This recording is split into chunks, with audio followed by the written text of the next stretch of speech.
Hello mga ka-bless, for today ay babasican ko lang kayo na para bang super galing ko naman. Kasi itong babae na to, ito na yung pinaka-last na new set namin dahil nga siya sa next month ay magpa-far away na siya. Malalagasan na naman ako ng kliyente. Medyo masakit nga lang siya kasi kahit bago pa lang namin siya naging client ay naging close agad kami nitong babaeng to. Pero okay lang naman din kasi next year uuwi siya ulit dito sa Pilipinas. Mga ilang kembot lang naman din ng buwan. Pero hindi para makipagchikahan kung kailan siya babalik. So focus tayo dito sa ginagawa ko. And ayun nga, ano ba?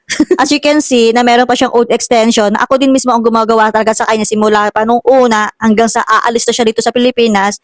And mag-removal muna tayo dito. So, gumamit ako dito ng removal patch. Kailangan natin yan kasi minsan kapag si client ay nag-removal, di natin maiiwasan na magluha siya. So, mas maganda gumamit ng removal patch kasi cotton yan, ma-absorb niya yung luha. After 10 minutes ang pagbabad ko dito, so tatanggalin ko na yung mga old extension niya. Super ganda nitong removal, eyelash remover cream nito ng Glow kasi talagang dudurugin at dudurugin talaga niya yung mga adhesive glue. Medyo pricey nga lang tong remover cream na to, pero hindi mo siya masisisi kasi super ganda naman din niya unlike sa ibang remover cream. Pero na kasi akong before na naman, mga nagamit na eyelash remover cream na super mura nga, pero Diyos ko, ang tagal madurog, tapos mahapdi pa din. Kapag tinanggal mo and binalawan mo siya, nabanlawan mo siya ng tubig, nagkakaroon siya ng puti-puti as although hindi naman talaga siya maiiwasan yung magkaroon ng white cast, pero yun be, ang lala niya as in. Isa to sa mga pinaka-nagustuhan kong product ng Glow, itong Cloud Mousse ng Glow, yung lash shampoo nila kasi ang sarap niyang gamitin na para bang kasing sarap ko siya. Charis, ang asim.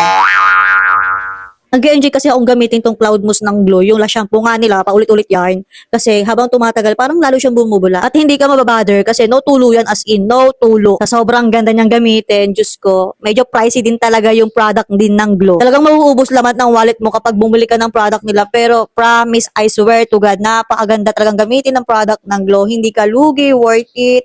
Ano pa ba? Yung palagi natin sinasabi ay kailangan talaga natin mag-invest bago tayo mag-harvest. Wordplay! Anyway, ganito rin bagay na gamit yung eyelash tape. Kasi to, gamit na gamit ko talaga to.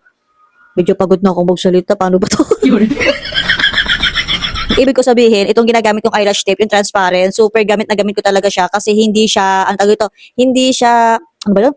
Basta makapit siya kasi yung ibang eyelash tape na nabibili ko and sa ibang store, kapag dumating talaga sa akin, parang tuyot na tuyot na. Okay lang naman din kahit hindi tayo gumamit ng gel patch kasi medyo maarte lang talaga ako pagdating sa mga client. Gusto ko kasi may mga gel patch pa ako kasi yung gel patch kasi nakaka-relax siya sa mga clients natin kasi meron siyang, anong tawag dito, meron siyang cooling effect. Yon, lintik na dila yan, hindi mabanggit-banggit.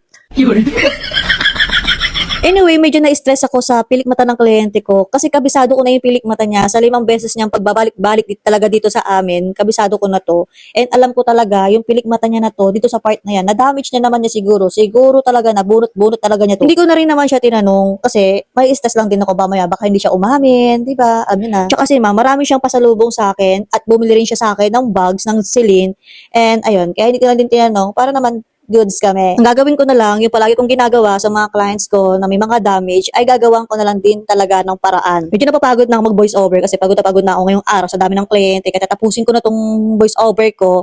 Itong nakikita nyo plus 3, ayan, yung may bilog na yan, ayan, nakikita nyo sa screen. Ayan yung size natin dun sa middle and top at yung size dun sa iba, ayan yung size natin sa base. At siguro naman nag-gets nyo kasi wala na akong lakas para ulit-ulitin sa inyo. Before ko tapusin tong video na to kasi feeling ko paplakda na ako at talagang, alam nyo na, pagod na pagod talagang person. 3 klase kasi yung ginamit ko dito na lashes dito sa customized ni client. Yung isa dito, yung 6D or 5D ata. Tapos yung isa dito, yung ginagamit kong pang wet lash. At yung isa dito, ginagamit kong pang classic. Kaya ito yung magiging outcome niya. Medyo magulo nga lang yung outcome niya kasi customized nga siya. Pero, diba? Pagod na ako magpaliwanag pa eh. Kung gusto mo ng ganitong outcome, ng ganitong gawa, alam mo nang gagawin mo, mag-PM ka na agad-agad sa amin. So yun lang muna mga ka-bless. Thank you for watching. Bye! Mwah!